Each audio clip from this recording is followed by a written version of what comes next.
My name is Eileen Siegel, and I'm the coordinator of the Volunteer Fair in Norfolk.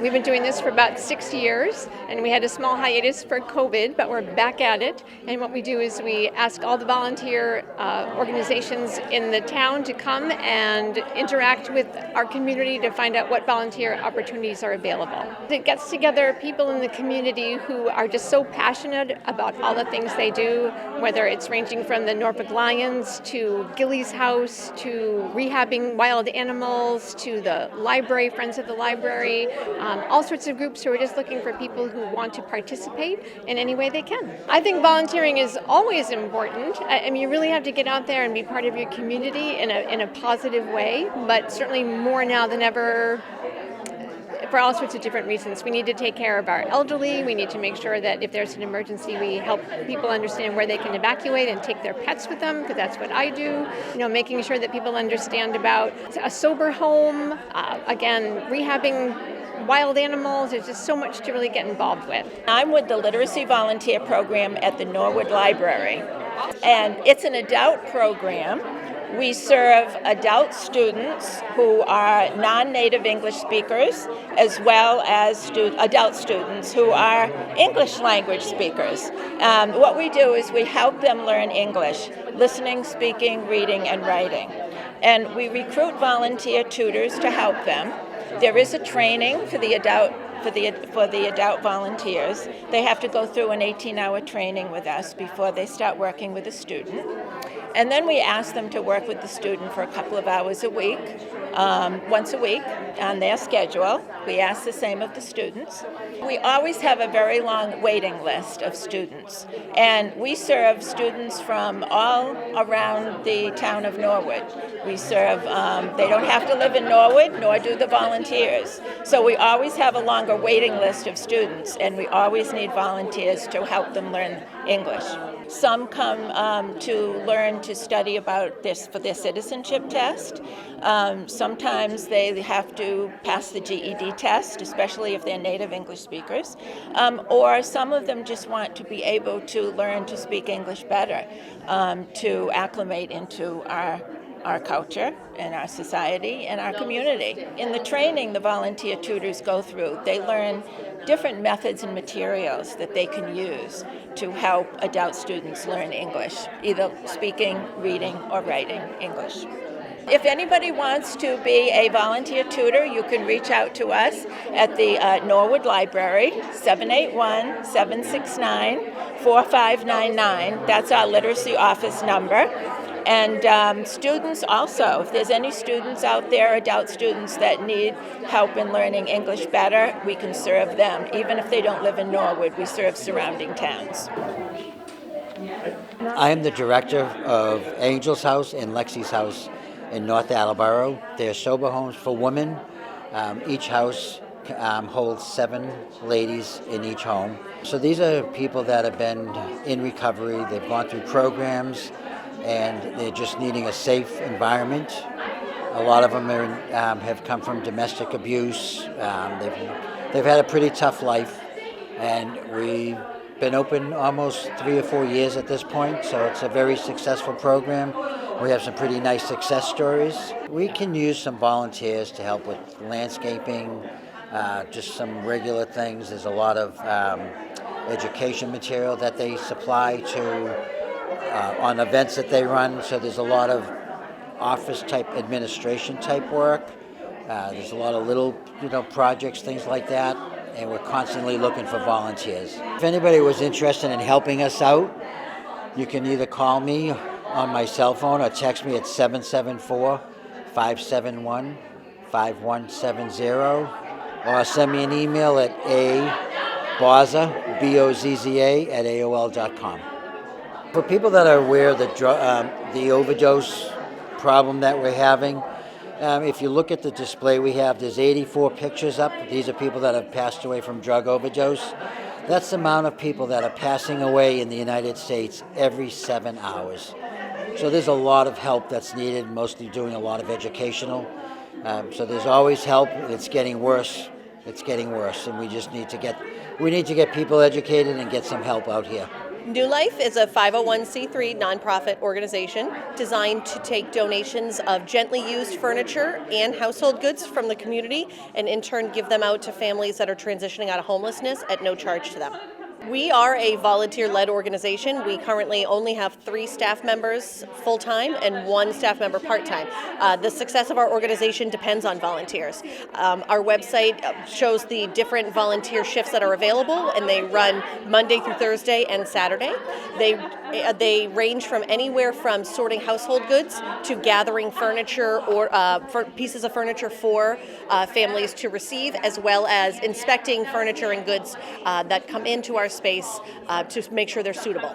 Students are a lot of the contributors to our volunteer, and we will always take student groups. During the school year, we will schedule time for groups based on their availability, as well as the summer. The summer is a very high need for us for volunteering.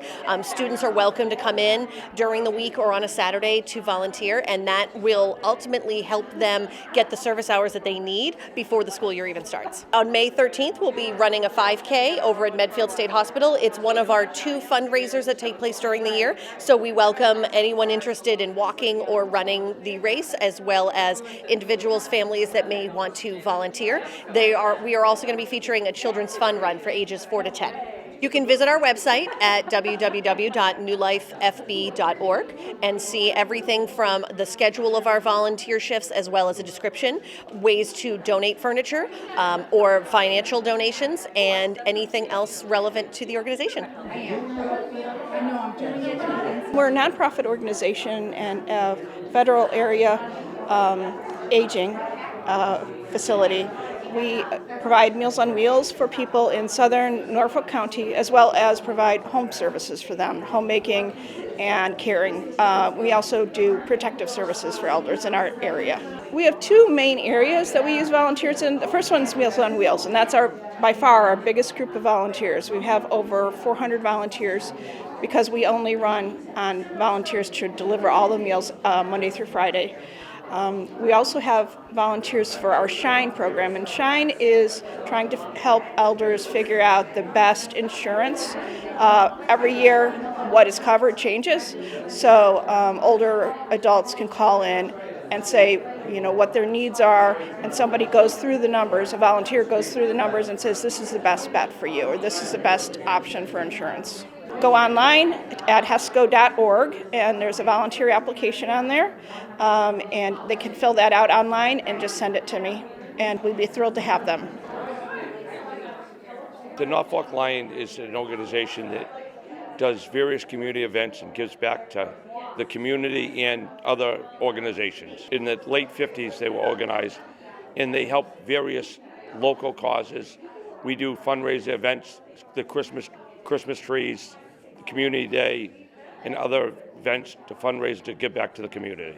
We always have a need for more volunteers. Right now we have 107 members of the Norfolk Lions, but there's always a need for more volunteers. They can go online and look for the Norfolk MA Lions Club, and that will give us a lot of information about the Norfolk Lions.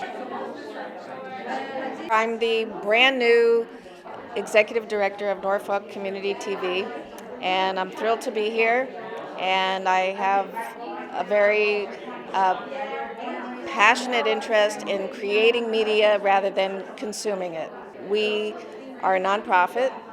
We don't get money from the city that we operate in. We get money from the providers like Verizon and Comcast, especially in Norfolk. We are a small crew made bigger and better by volunteers. So we would love to have people, and I have lots of reasons why your life will be made better by volunteering. We have so many screens, we're so bombarded by messages, and we're consuming them all the time on television, on radio, on social media. If you want to take back some control of what you're listening to, you should produce your own media and get comfortable with that.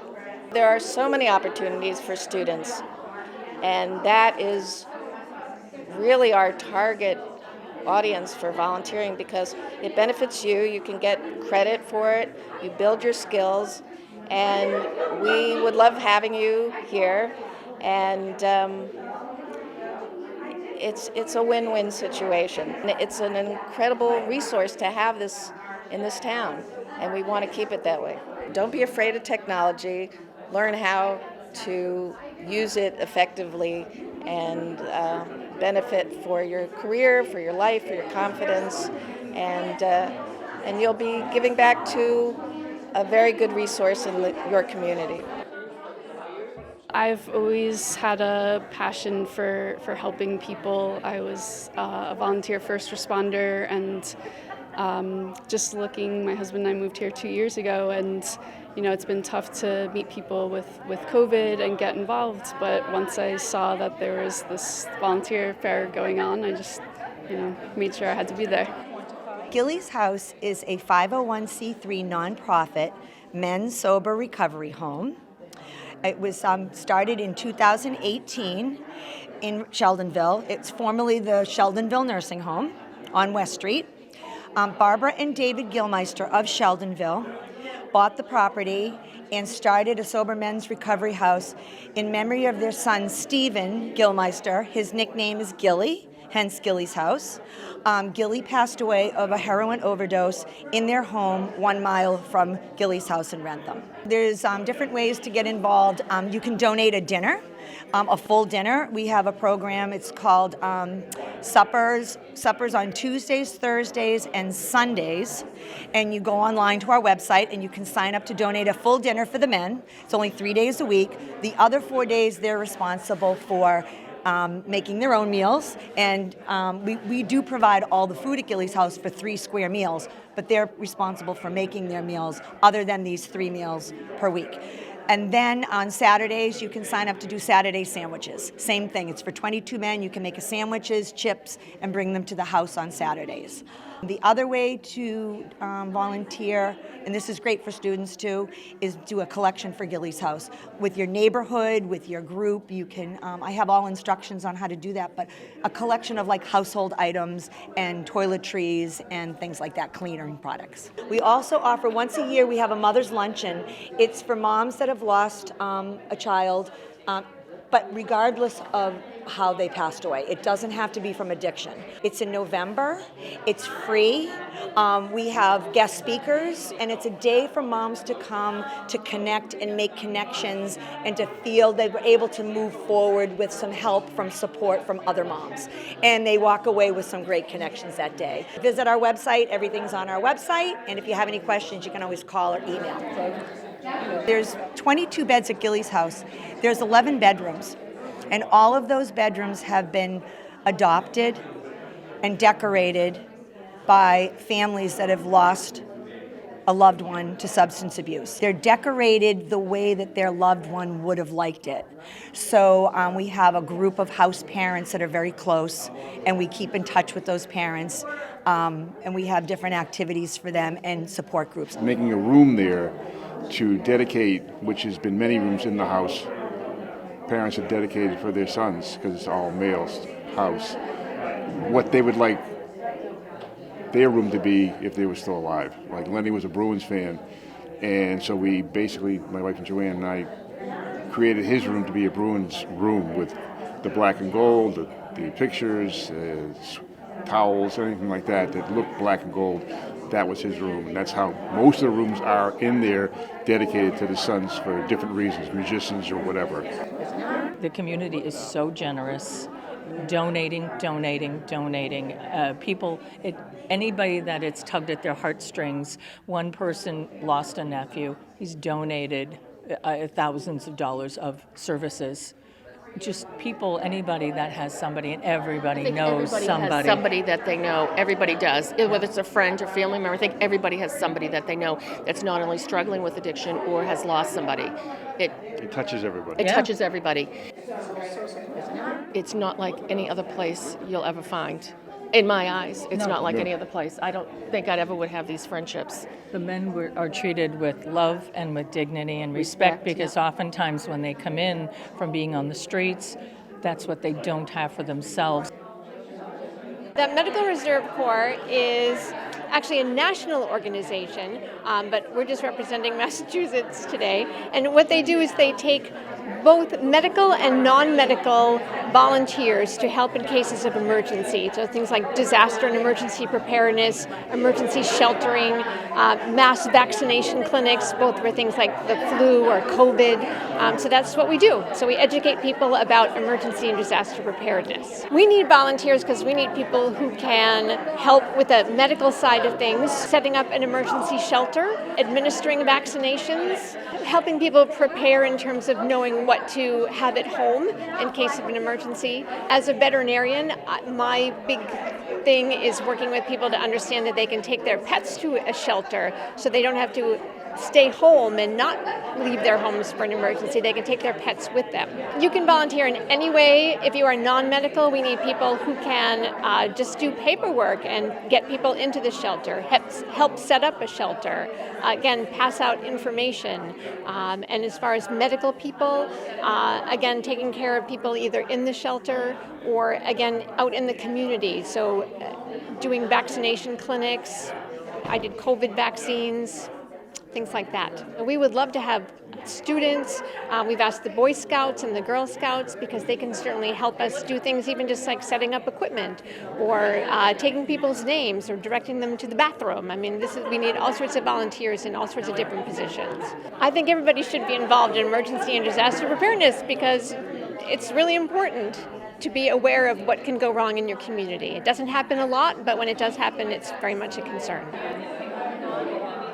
The Norfolk Senior Center serves people of all ages and abilities here in town, but we primarily cater to the senior population of 55 and up, and we have a large variety of activities, from fitness classes to card games to art classes to lectures and just interesting events and discussions, group discussions about things going on in town or historical events. The Norfolk Council on Aging also has a relationship with the Metacomet public health nurses, and on Wednesdays we have a town nurse come to town hall, and she helps with health screenings, and she also has durable medical equipment that she can loan out, and so that's a service that we provide here in town.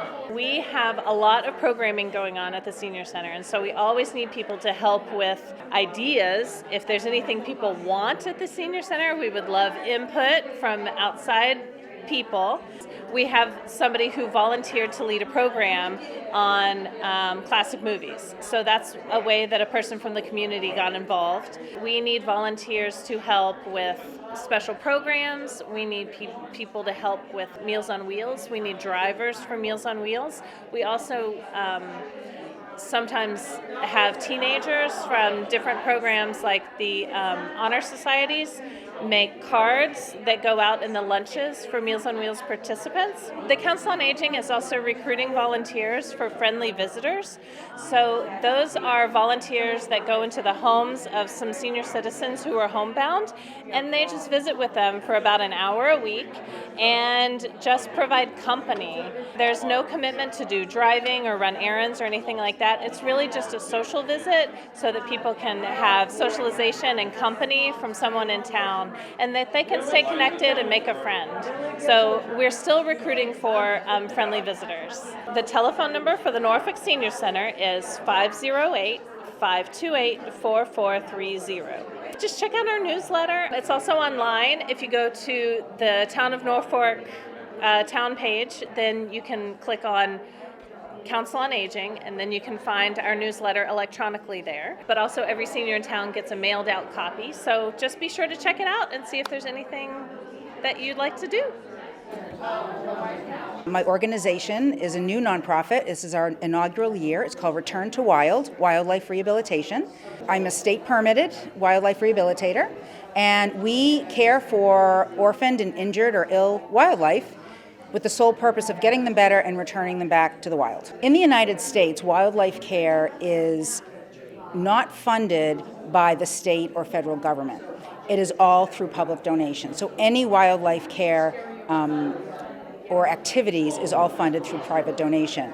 So we need volunteers for a number of reasons, and that is we need to make the public aware. We do a lot of community education about wildlife, about the animals that live amongst us and that we live with amongst.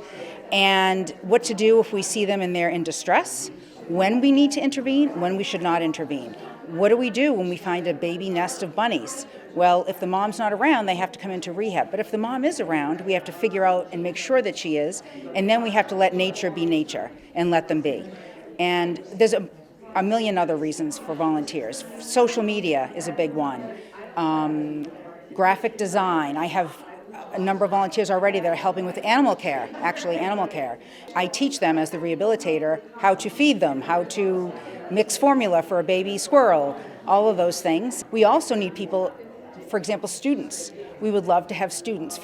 In order to handle the animals, you have to be 18 or older and you have to get a rabies pre-vaccination. That's a requirement. But we also need students especially to help us forage for the wild food that is out there. From pine cones to acorns to clover to dandelions to all of those things, that is what wildlife eat.